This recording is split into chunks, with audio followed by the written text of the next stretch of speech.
All right, good morning, You Can Heal family. My name is Sheena. I just came out of that good old OBGYN appointment. I know, ladies, it's the worst, but make sure you're going for your annual checkup every year, right? So we're looking at First Chronicles today. We're in chapter 5, and we're going to start off with the genealogy of Reuben. Again, I want to thank you for tuning in and listening to all these names right along with me. I appreciate that. It says in chapter 5, the oldest son of Israel was Reuben. Now, I wasn't going to be on this camera, but I brought my Bible with me this morning. Now, listen, if I'm struggling, you got to look me in the face. So I'm kind of nervous about this, but let's do it. Let's do it. The oldest son of Israel was Reuben. But since he dishonored his father by sleeping with one of his father's concubines, his birthright was given to the sons of his brother Joseph. For this reason, Reuben is not listed in the genealogy as the firstborn son. It was the descendants of Judah that became the most powerful tribe and provided a ruler for the nation. But the birthright belonged to Joseph. Well, Reuben, I guess you don't sleep with your father's concubines. My goodness. The sons of Reuben, the oldest sons of Israel, were Hanok, Palu, Hezron, and Carmi. The descendants of Joel were Shemaiah, Gog, Shimei, Micah, Reiah, Baal, and Bera. Bera was the leader of the Reubenites when they were taken into captivity by King Tiglath-Pileser of Assyria. Bera's relatives are listed in their genealogy by their clans: Jael, the leader, Zechariah, and Bela, son of Azaz, son of Shema, son of Joel. These Reubenites lived in the area that stretches from Aroer to Nebo and Baal-Meon. And since they had so many cattle in the land of Gilead, they spread eastward towards the edge of the desert that stretches to the Euphrates River. During the reign of Saul, the Reubenites defeated the Hagrites in the battle. Then they moved into the Hagrite settlements all along the eastern edge of Gilead.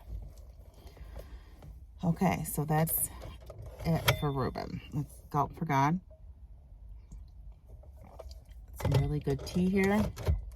Okay, the genealogy of Gad. Across the Reubenites in the land of Bashan lived the descendants of Gad, who were spread as far east as Selakah.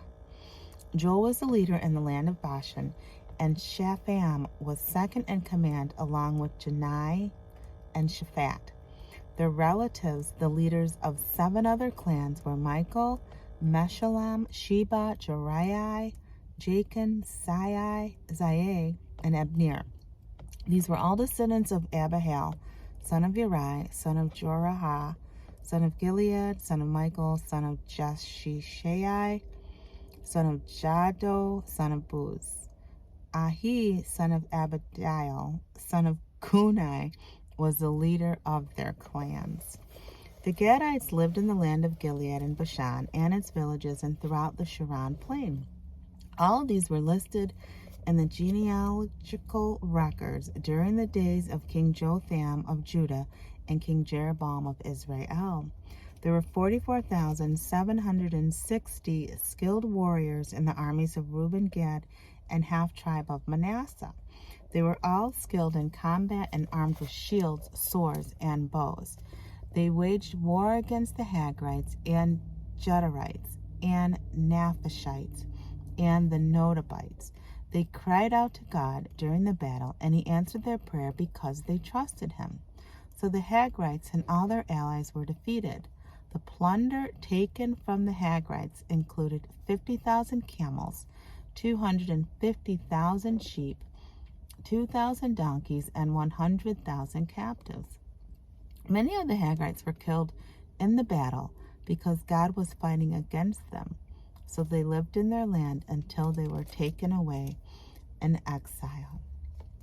The genealogy of Manasseh, verse 23.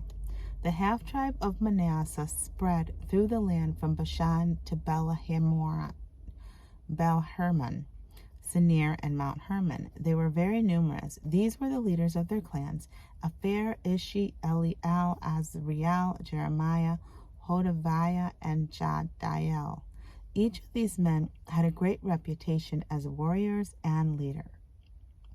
But they were unfaithful and violated their covenant with the God of their ancestors.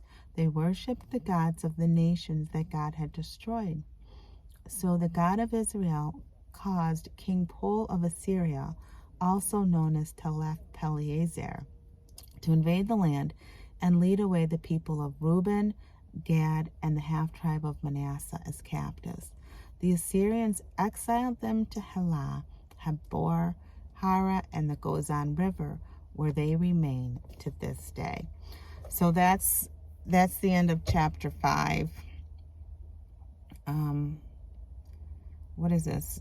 Unfaithful with God of their ancestors. Because they rejected God, he rejected them and used his servant Tiglath-Pileser as a tool to carry out his punishment.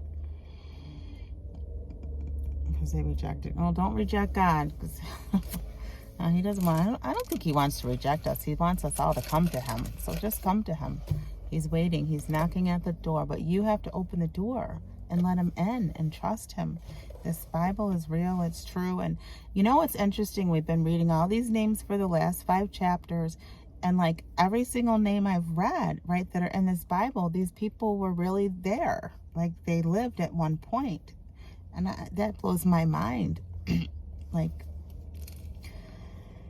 yeah, it's just a lot of names and a lot of people, but they're all mentioned in the Bible for a reason. And yeah, the Bible's real, you guys. This Bible we're reading, all these names, all this stuff really happened. This is not like a made-up thing. This is real. So just keep listening and keep learning. Let's keep growing. Now tomorrow, chapter 6 is the high priestly line, but they have here, oh, yeah, this chapter is a little long, but they also have a genealogical table. So perhaps I'll read that tomorrow and see what that says. So thanks for being here. Thanks for listening. And we'll be back tomorrow with chapter 6. Always remember that true healing begins with self-love. Why? Because God is love. Hug yourself. And he lives on the inside of you. Bye, guys.